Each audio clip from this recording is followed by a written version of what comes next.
السلام علیکم ورحمۃ اللہ وبرکاتہ۔ تو میں آپ لوگوں کے لیے نئے ویڈیو لے آیا ہوں، اور اس ویڈیو میں ہم پڑھیں گے نماز کے بارے میں، مطلب نماز کو پڑھنا اور اس کو قائم کرنے کے بارے میں۔ تو چلیں۔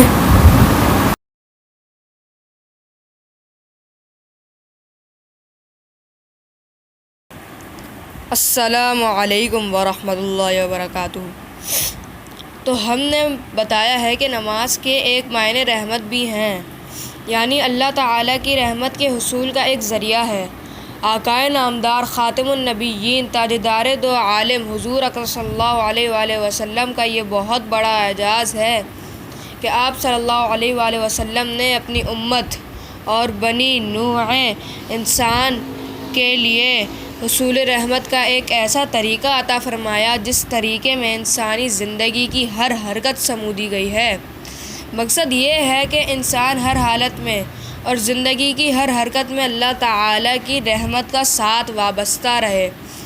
ہم جب نماز کے اندر حرکات دسکنات کا مطالعہ کرتے ہیں تو یہ بات پوری طرح واضح ہو جاتی ہے کہ انسان زندگی کی کوئی حرکت ایسی نہیں ہے جس کو حضور صلی اللہ علیہ وآلہ وسلم نے نماز میں شامل نہ کر دیا ہو۔ مثلاً ہاتھ اٹھانا، بلند کرنا، ہاتھ ہلانا، ہاتھ باندھنا، ہاتھوں کو جسم سے چھونا، کھڑا ہونا، جھکنا، لیٹنا، بیٹھنا، بولنا، دیکھنا، سننا، ہنسنا، سر گھما کر ادھر ادھر سمتوں کا تعین کرنا، عرض زندگی کی ہر حالت نماز کے اندر موجود ہے۔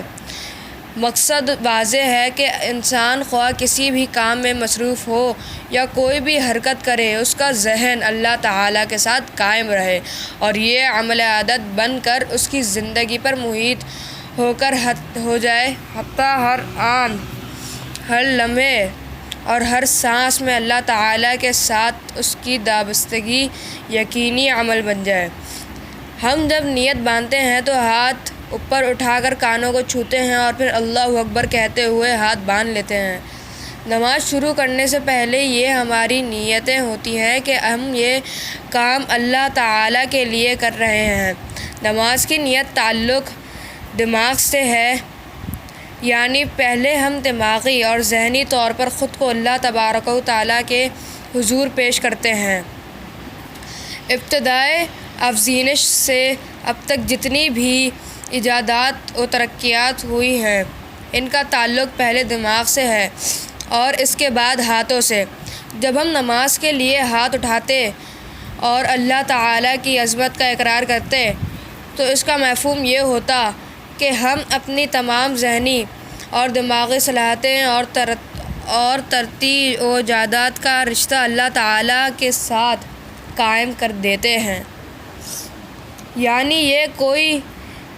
یہ کہ نوع انسانی سے جو ایجادات معرض وجود میں آئی ہیں یا آئیں گی، ان کا تعلق ان صلاحیتوں سے ہے جو اللہ تعالیٰ نے ہمیں عطا کی ہیں۔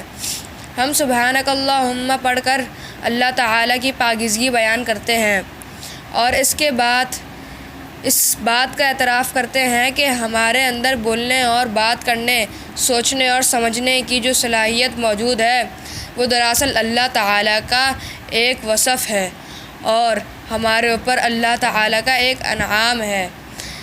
الحمد شریف پڑھ کر ہم نے اپنی نفی کرتے ہیں اور اس بات کا اقرار کرتے ہیں کہ فی الواقع تمام تعریفیں اللہ تعالیٰ ہی کو زیب دیتی ہیں اور وہی ہمیں ہدایات بخشاتے ہیں، اور اسی کے انعام و اکرام سے فلاح یافتہ ہو کر ہم صراط مستقیم پر گامزن ہیں۔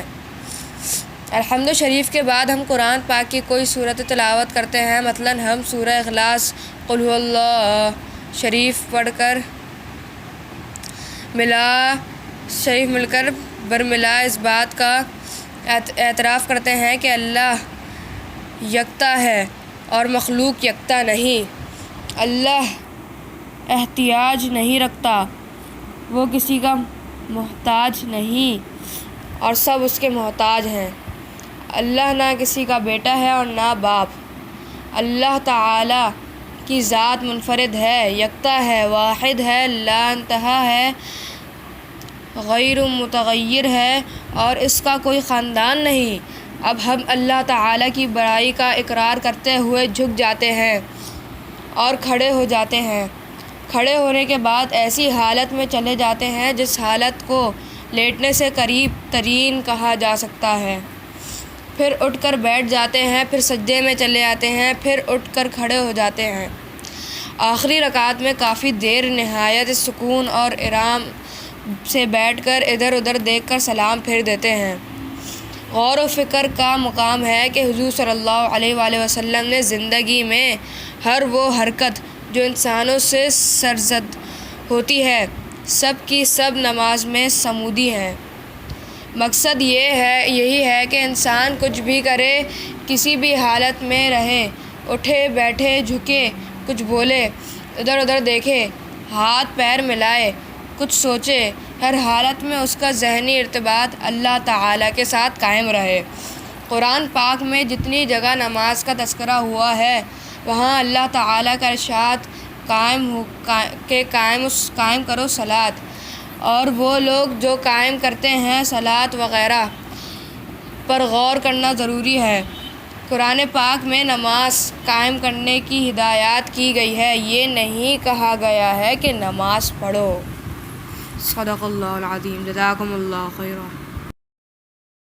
الصبح بدا من